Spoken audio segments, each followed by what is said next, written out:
Oke, jumpa lagi dengan Nadi. Kita akan bahas tentang spiritual broke. Jadi, kita sering mengalami kondisi kok tiba-tiba keuangan bermasalah, kemudian hubungan bermasalah setelah kita mempraktekkan misalkan ikut salah satu spiritual atau salah satu guru yang mengajarkan tentang kita spiritual gitu. Kenapa setelah belajar spiritual kok tiba-tiba ada aja masalah gitu. Ternyata di sana dibahas bahwa kita perlu memahami tentang dua ini yaitu insting dan intuisi.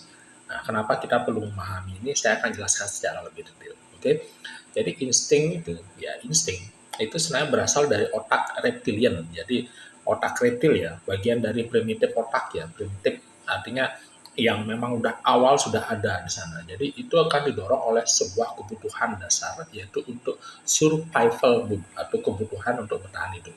Yaitu itu memicu respon fight and flight yaitu lawan atau lari yang memang fokusnya pada kelangsungan hidup fisik kita yaitu termasuk hubungannya dengan keamanan finansial dengan juga hal yang berhubungan dengan kebutuhan fisiologis. Sementara kalau intuisi, nah intuisi itu yang melibatkan namanya korteks prefrontal, yaitu yang di depan ini ya, bagian otak yang lebih maju yang berkaitan dengan kemampuan untuk memproses informasi yang kompleks ya.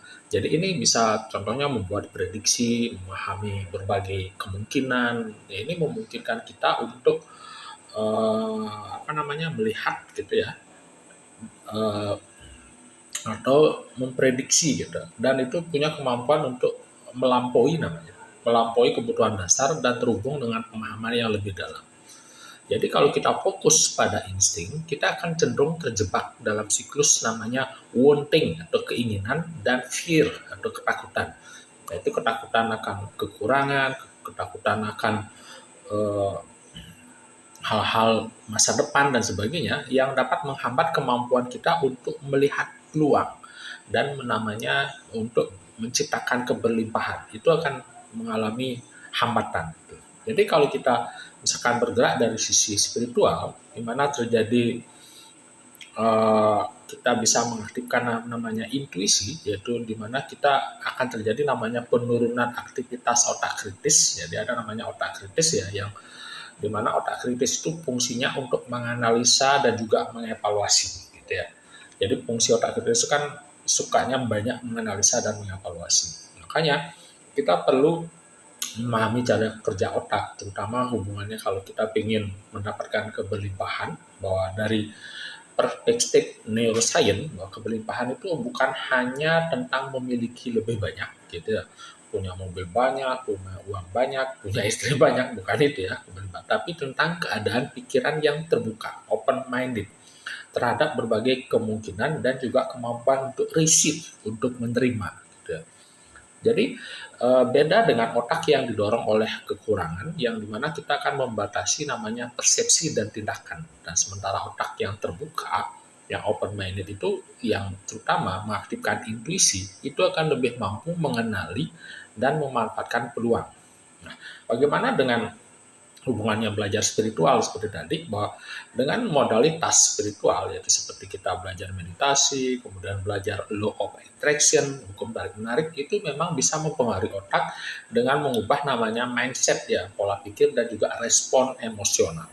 Namun jika ilmu ini atau modalitas ini digunakan untuk menghindari masalah atau untuk wanting atau istilahnya memuaskan keinginan insting kita, mereka bisa memperkuat namanya pola kekurangan ya, pola eh, kita merasa kurang gitu. Kita harus berkompetisi gitu misalnya. Makanya untuk bisa efektif bagaimana kita modalitas spiritual ini atau yang kita pelajari ini bisa membantu, bisa terhubung dengan intuisi itu yang benar gitu ya. Kenapa? Karena dengan intuisi kita bisa mampu meningkatkan kesadaran kita dan mampu mengembangkan pola pikir penerimaan atau receive ya. Nah, dengan semakin kita melatih sisi spiritual kita, kita akan punya kemampuan untuk uh, namanya self awareness yaitu kesadaran diri yang mampu melibatkan kemampuan untuk mengamati dan memahami pikiran, kemudian emosi dan perilaku kita sendiri.